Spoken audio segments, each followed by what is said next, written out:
want you to show me how to get to know someone like you, someone like you.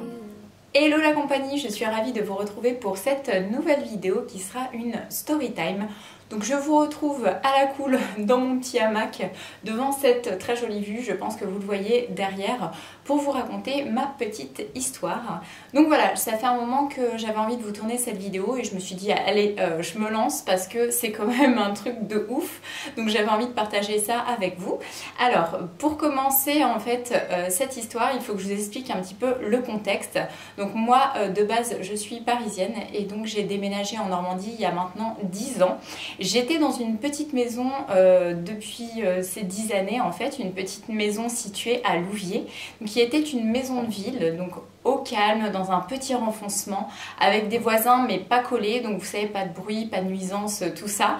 Donc j'étais vraiment bien dans ma petite maison, c'était mon petit cocon en fait à moi. En plus j'avais de la chance parce que j'étais vraiment à côté du centre-ville et pas de difficulté pour me garer, bref un tout petit loyer, j'avais un petit loyer de 400-450 euros charges comprises, voilà, avec une petite maison à étage très mignonne où je me sentais très bien.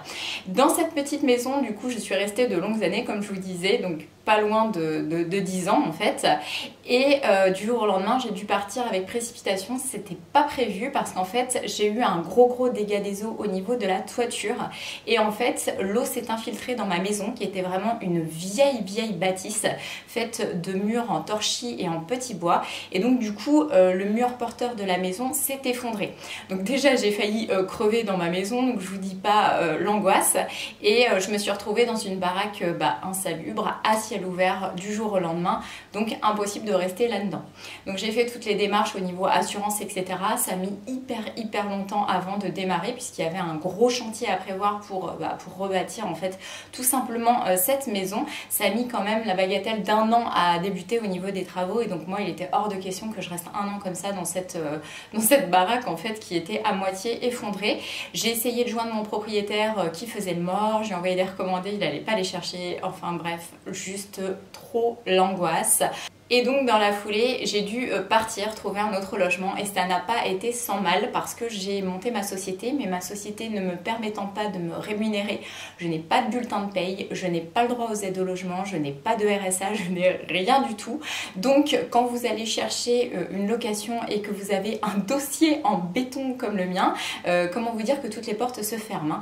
Donc là, à part du logement social, et encore il y a des listes d'attente longues comme le bras avant d'accéder à quelque chose, voilà, c'était juste pas possible, d'autant plus qu'en étant célibataire et sans enfant j'avais le droit vraiment à un tout petit boui-boui, et moi je pouvais pas passer d'une maison de 70 mètres carrés à un logement style étudiant, vous savez, de 20 mètres carrés avec juste une chambre quoi. Donc j'ai fini par avoir un gros coup de chance en regardant les annonces sur Le Bon Coin. J'ai fini par trouver la petite location dans laquelle je vis actuellement, qui est donc pour le coup totalement différente puisque ça se situe en immeuble et non plus en maison individuelle. Donc là vous allez me dire eh bien c'est une vie tout autre, je vous le confirme, et vous allez comprendre pourquoi dans la suite de cette story time. Mais on va dire que c'est pas comme si je ne connaissais pas la vie on va dire en collectivité, en immeuble, puisque en habitant avant sur Paris, j'ai toujours été en appartement et en immeuble et ça n'a jamais été un souci pour moi. Donc voilà, donc du coup je suis arrivée ici. Donc sur le papier c'était vraiment un charmant petit appartement, pour le coup beaucoup plus cher parce que je suis passée quand même du coup à 663 euros de loyer, sachant que j'ai 110 euros d'EDF à ajouter à ça en plus des autres charges qui vont avec une location. On va dire qu'au niveau financier déjà j'ai pas gagné au change. Mais alors, il n'y a pas qu'au niveau financier, parce que cette story time en fait va être orientée sur mon voisinage. Alors, je vous explique en fait ce qui s'est passé au cours de mon déménagement. Donc, j'ai eu l'aide de 2-3 amis pour m'aider à déménager toute ma vie. Et croyez-moi que là où j'habitais avant, il y avait quand même toute ma vie. J'avais beaucoup d'affaires, y compris des gros meubles assez lourds, etc. Donc, quand nous sommes arrivés dans ma résidence, puisque j'habite dans une résidence avec 3 bâtiments, moi je suis le bâtiment du fond, et bien nous avons donc accès à une première porte qui mène dans un hall. Ensuite il y a l'escalier et ensuite vous avez les portes des appartements. Donc nous avons coincé en fait la porte d'entrée avec un espèce de pot qui servait, vous savez, à écraser les cigarettes, etc. Un pot avec du sable à l'intérieur. Voilà, on avait bloqué la porte pour qu'elle reste ouverte et tout simplement qu'on puisse eh bien monter les cartons et surtout les meubles qui étaient très lourds. Et en fait, dès le début, les ennuis sont arrivés.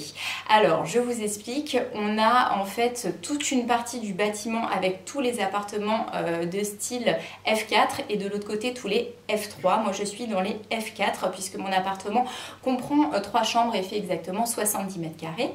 Et au niveau donc des F3, au rez-de-chaussée, nous avons une espèce de petite vieille une mégère acariâtre, bref.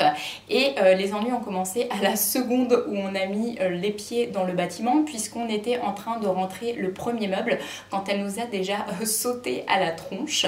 Et elle nous a fait en fait un caca nerveux parce qu'on avait bloqué la porte avec le pot en terre et non pas avec le bâton prévu à cet effet, parce que oui, il y a un petit bout de bâton en bois qui apparemment servait à tenir la porte d'entrée.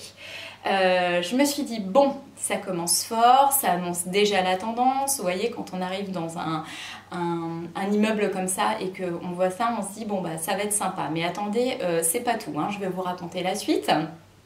Donc du coup, ça m'a un petit peu énervée, quoi. Je lui ai fait comprendre qu'on avait un meuble très très lourd dans les bras et que ça allait attendre 4 secondes pour qu'on échange le pot par le bâton. Mais bon voilà, je suis restée correcte, mais je vous avouerai que ça me gavait déjà un peu d'entrée de jeu, je pense qu'elle s'en est aperçue. Donc on a continué après en mettant le bout de bois hein, pour ne pas froisser madame. Et voilà. Ensuite, ce qui s'est passé, c'est que donc à l'époque, j'avais encore ma petite chienne boxer, ma petite Kitty, donc qui était une petite chienne amputée d'une patte, de sa patte arrière.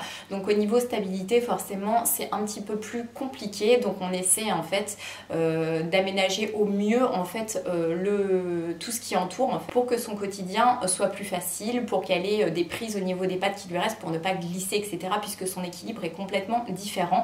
Donc notamment comment ça s'est manifesté. Eh bien chez moi j'avais du parquet, j'ai fait installer du jonc de mer pour pas qu'elle glisse et qu'elle tombe, et en fait en bas on a un grand tapis au niveau de l'entrée, et ensuite au niveau des marches j'avais rajouté un tout petit tapis, vous savez le paillasson en fait que j'avais sur mon palier pour qu'elle ait de l'appui tout simplement. Et donc elle montait toute seule, mais par contre pour la descendre j'avais peur qu'elle glisse, donc je la portais. Alors je suis pas un gros gabarit, hein, je pense que vous le voyez, moi je pèse 50 kg tout mouillé, ma chienne en faisait quand même un peu plus de 20, donc c'est pas évident de porter un animal de ce poids, mais bon ma foi quand on n'a pas le choix on le fait.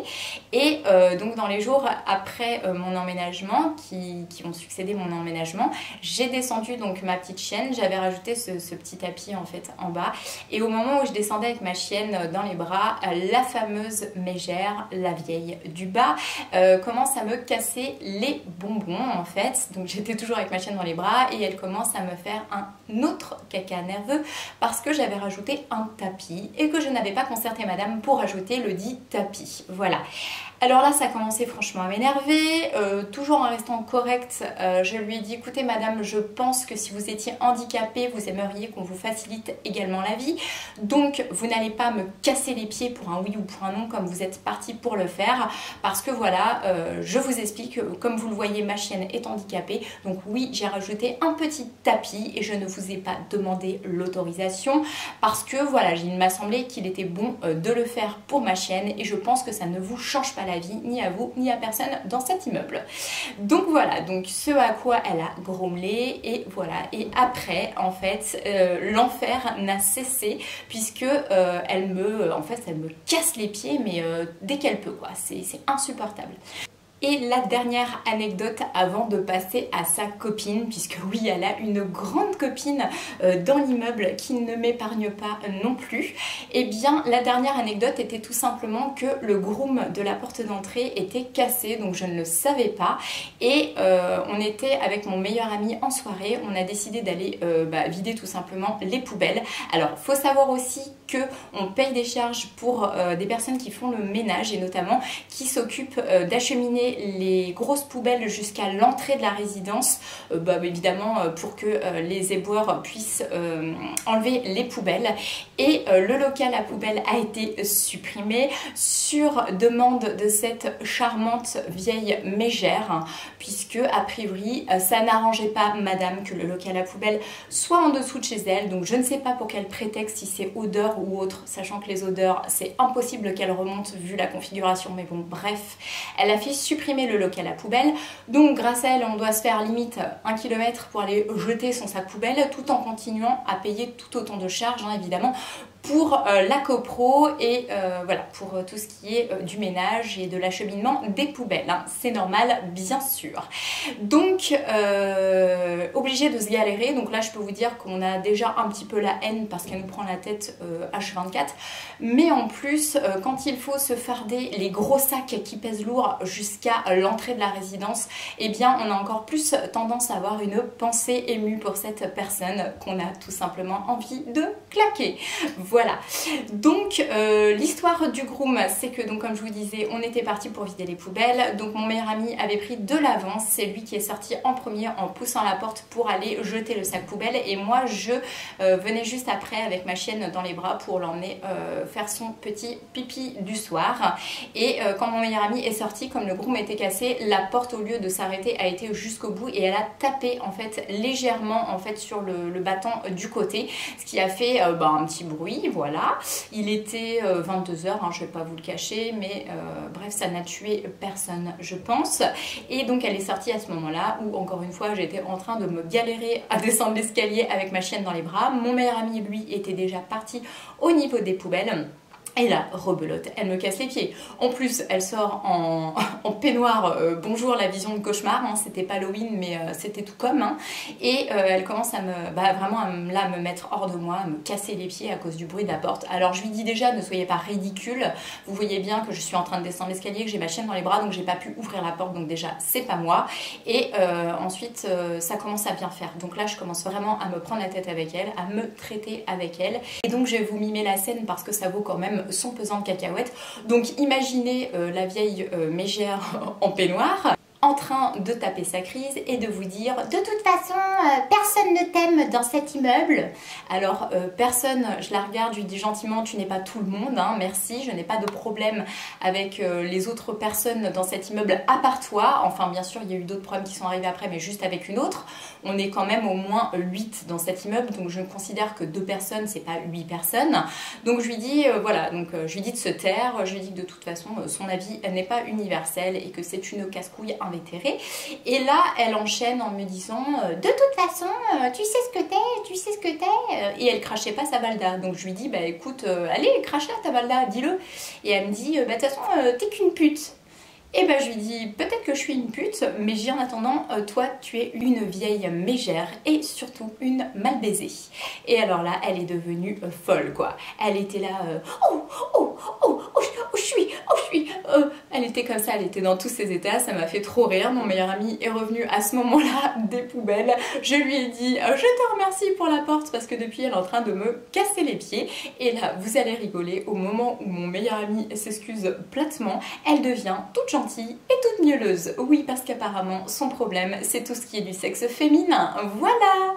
Donc ça c'est l'anecdote supplémentaire. Après je vous passe sur toutes les petites broutilles sur lesquelles elle fait suer incessamment. Voilà, donc là on est arrivé au stade où quand on se croise évidemment on ne se dit pas bonjour, on ne se sourit pas, les politesses sont exclues et également toutes les civilités. Donc moi je lui tiens pas la porte, donc voilà, donc quand elle me dit ah merci, je lui dis de rien. Voilà, on en est là et évidemment dès qu'elle peut, elle appelle le syndic qui s'occupe de la copropriété de l'immeuble pour se plaindre de moi. Alors, elle a trouvé dans l'histoire une alliée, j'y viens tout de suite, puisqu'elle a sa grande copine qui est la deuxième propriétaire, puisqu'il y a juste 2 propriétaires. qui habitent dans leurs appartements dans cet immeuble, c'est elle donc au rez-de-chaussée et également celle qui est tout en haut du même côté du bâtiment. Alors celle-là, alors attention, c'est du lourd aussi. Quand j'ai emménagé, en fait, j'ai stationné en bas de mon immeuble, hein, comme tout le monde, puisqu'on a le droit tous à une place de stationnement par appartement. Évidemment, il n'y a pas de marquage au sol, il n'y a rien du tout, donc on se gare là où on peut. Je rentre du travail, je trouve une place en bas de l'immeuble sur le côté, je me stationne ici. Et à un moment, en fait, je raccompagne un couple d'amis qui était venu prendre l'apéro chez moi. Donc il était quelque chose comme 19h30.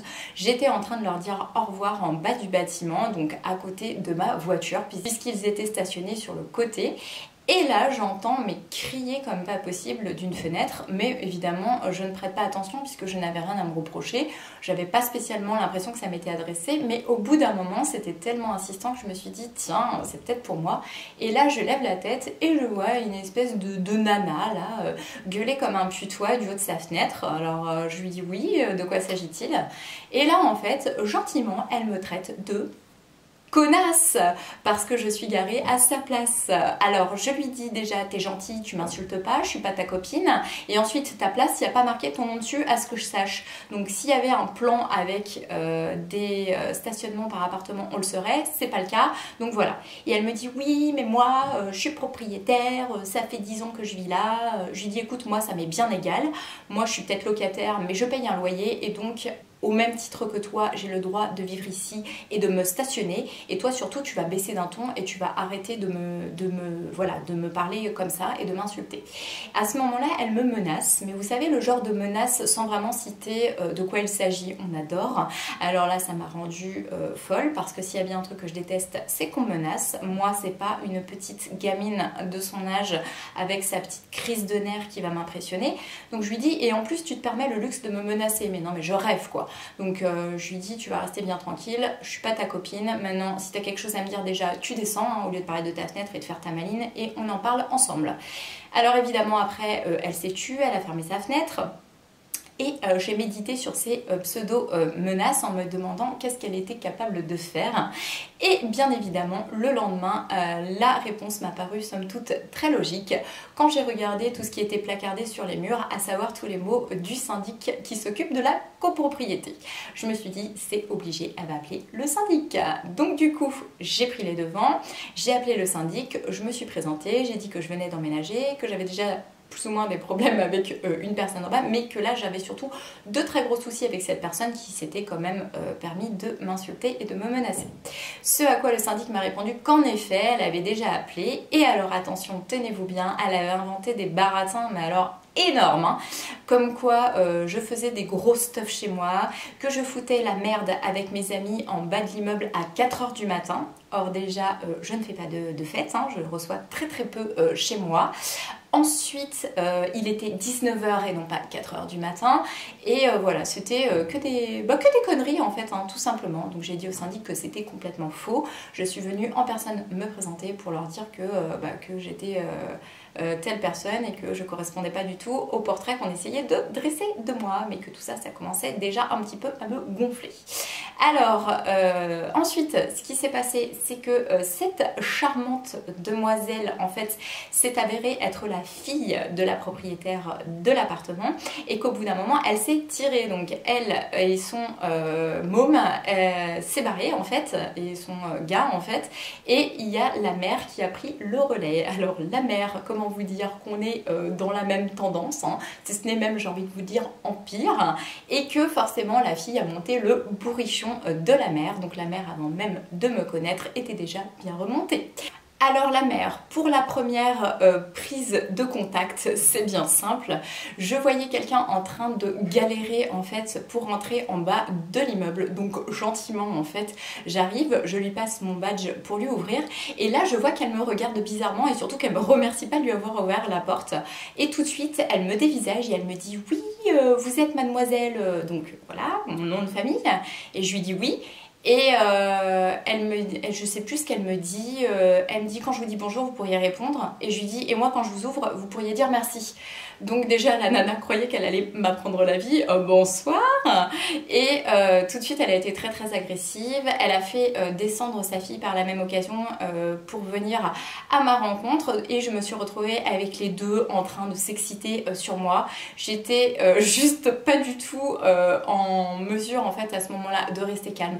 Donc c'est parti au pugilat et je leur ai dit de fermer leur gueule, voilà, parce que là ça commençait franchement à bien faire. Alors vous allez voir après c'est encore plus drôle, hein, c'est du bonbon pour les oreilles. Donc après ça je me suis dit bon bah c'est bon, je pense que là je leur ai fait fermer leur gueule, mais non, hein, ces gens-là ne s'arrêtent jamais. Déjà ils n'ont pas de vie et donc il faut bien qu'ils composent avec celle des autres. Alors gros hasard, vous allez voir c'est très très drôle, je suis donc commerçante sur Louviers, j'ai un studio photo, j'ai adhéré à une association qui s'appelait et qui s'appelle toujours Louviers Shopping. Grâce à Louviers Shopping nous avions le droit à un sapin pour Noël pour décorer notre magasin. Donc j'ai été avec un ami et une fourgonnette pour aller récupérer mon sapin au niveau du service technique de la ville de Louviers. Et à ce moment-là, donc là ça c'était le matin, hein, la fameuse histoire dont je vous ai parlé avec la mère et la fille là qui se sont excitées sur moi. Et donc l'après-midi même je vais chercher mon sapin au service technique de la ville. Je tombe sur un charmant jeune homme qui me dit qu'il va me chercher mon sapin tout de suite et qu'il faut que j'aille émarger dans le bureau en fait, comme quoi j'ai bien reçu mon sapin. Bon jusque là pas de problème, donc je me rends dans un grand bureau avec donc le petit calepin à signer et au moment en fait où je suis en train de signer, j'entends en fond sonore une voix qui m'interpelle en fait. Je me dis cette voix je l'ai déjà entendue quelque part. Ah bah oui, hein, parce que comment vous dire que juste après avoir signé, je tourne la tête et que j'étais tout simplement dans le bureau de la mère, la fameuse nana qui m'avait pris la tête avec sa fille qui me traite de connasse. Donc voilà, le monde est des fois petit, beaucoup trop petit même. Donc je me retourne et là je vois gentiment qu'elle est au téléphone, donc d'ailleurs sur son téléphone fixe, hein, son téléphone de travail, sur ses heures de travail, en train d'appeler gentiment le syndic de l'immeuble pour encore une fois cracher sur moi et raconter des conneries, parce qu'elles aiment beaucoup raconter des conneries. Et tout en racontant les conneries que je vais vous raconter, elle me regardait et elle me souriait. Donc c'était clairement une provocation. Comment vous dire qu'heureusement que je dispose de pas mal de self-control parce que j'avais juste envie de prendre le combiné et de lui taper sur la tête jusqu'à ce que ça saigne. Voilà. Donc là, elle était clairement en train d'appeler le syndic, de tout mélanger parce qu'elle parlait de mon commerce et de mon magasin alors que je ne vois pas ce que ça a à faire. Mais apparemment, pour situer les personnes du syndic, elle s'est sentie obligée de justifier que j'étais Chani Photographie au 22 rue du Quai à Louviers et elle a dit gentiment que j'étais une pute parce que Madame Épi mes allées est venue et qu'apparemment j'ai trop de copains du sexe masculin, donc forcément quand des hommes se rendent chez moi c'est pour baiser, hein, bien entendu. Donc elle dit ça au calme en me souriant comme ça au nez sur le côté et voilà, et elle raconte gentiment sa petite version comme ça au syndic, hein, qui apparemment, moi je pensais pas jusque là, se nourrissait de ce genre d'histoire à la con, mais si, apparemment ils prennent un malin plaisir à écouter que ce soit la vieille mégère du bas ou la famille connasse du haut, donc voilà. Et après cette petite histoire-là, en fait, je me suis mise à recevoir régulièrement des courriers recommandés du syndic disant que je faisais chier ma chienne dans le jardin, que ça dérangeait et tout ça, alors que c'était strictement faux puisque ma chienne ne chiait pas là. Et ensuite, on m'a mis aussi dans la face que soi-disant, je laissais mon palier jonché d'ordures, complètement faux. Hein, je veux dire, à tout casser, ce qui a dû arriver, c'est que mon sac poubelle reste une demi-heure, voire peut-être une heure sur le bord de ma porte, en fait, sur mon palier, le temps que je descende et que par la même occasion, je quitte la résidence pour aller mettre mon sac poubelle à Babelwed à l'entrée de la résidence. Donc voilà, mais tout est dans l'exagération et évidemment, le syndic ne cherche pas à vérifier et directement m'envoie des recommandés. Alors, syndic qui, au passage, est totalement exceptionnel parce qu'ils se mêlent des histoires comme ça et clairement, ils prennent position. Par contre, pour faire le nécessaire dans cet immeuble, il n'y a plus personne. Et le problème, c'est qu'au début, j'étais gentille, je pense que je passais encore à peu près bien au niveau du syndic, mais alors depuis que je me suis mise un petit peu plus à l'ouvrir, tout en restant polie bien sûr, mais à leur dire vous êtes gentils de m'envoyer les recommandés, mais par contre le fait que ma cave soit inondée pour la 4e fois, mon appartement également, parce que vous n'êtes pas capable de vous occuper des canalisations, hein, que ce soit du débouchage, de l'entretien des canalisations de l'immeuble, ou tout simplement de faire intervenir une entreprise pour changer donc les dites canalisations, sans parler du fait que j'ai un interphone qui ne fonctionne pas depuis maintenant pratiquement 3 ans, hein, depuis que j'ai emménagé. Donc là, il n'y a plus personne. Hein. Donc moi, quand j'appelle le syndic maintenant, clairement, on me voit comme une chieuse, comme une relou, comme la bête à abattre. Et je trouve ça fabuleux en fait, le fait que comme ça, l'espèce humaine puisse être aussi pourrie, qu'on puisse s'acharner comme ça gratuitement sur les gens pour un délit de sale gueule. Parce que concrètement, je pense que, je ne sais pas si vous serez d'accord avec moi, mais tout ça part simplement du fait que je suis jeune, que je pense être pas trop mal conservée, que je m'assume, que je m'habille comme je veux et que certainement ça dérange les 2 bonnes femmes qui sont jalouses et qui sont en fait sur le retour. Donc voilà, elles sont tout simplement jalouses et elles s'en prennent gratuitement à moi.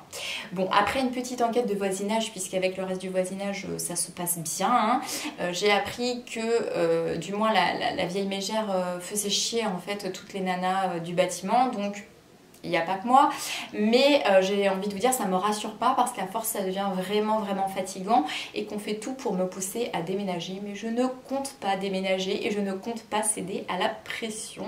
Donc voilà, donc je ne sais pas si vous aussi vous connaissez ce genre de petits désagréments, là vous habitez, si vous avez comme ça des espèces de petites commères, de petites fouteuses de merde qui sont bien entendu appuyé par d'autres personnes. Hein. Moi je vous dis, c'est le syndic clairement qui se range de leur côté sans même chercher à avoir mon son de cloche ou à savoir la vérité.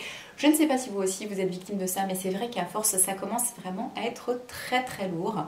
Et donc voilà, je voulais vous faire cette petite story time pour vous parler de mon charmant voisinage et surtout vous préciser que ce genre de soucis je ne l'ai jamais connu ailleurs qu'ici. Voilà, j'ai habité dans plein d'appartements à Paris ou en région parisienne. J'avais vraiment affaire à des gens charmants avec qui je prenais des apéros, avec qui on se dépannait quand on avait besoin de sucre ou autre. Bref, j'ai jamais eu de problème comme ici. Mais alors ici, c'est la catastrophe. Et en plus, au niveau insonorisation, on n'en a aucune. Donc moi, je prends sur moi, notamment par rapport à mes voisins du dessous, hein, qui actuellement ont 3 enfants et qui foutent un brin quotidien. Mais voilà, mais pour autant, je ne vais pas faire ma vieille mégère à sonner toutes les 4 minutes à leur porte pour les empêcher de vivre. Mais c'est vrai que des fois, il faut réfléchir avant d'habiter en appartement comme ça, parce que ça peut vite virer au cauchemar. Voilà, j'espère que cette petite story time vous aura plu. Je vous envoie plein de gros bisous et je vous dis à très bientôt pour ma prochaine vidéo. Ciao!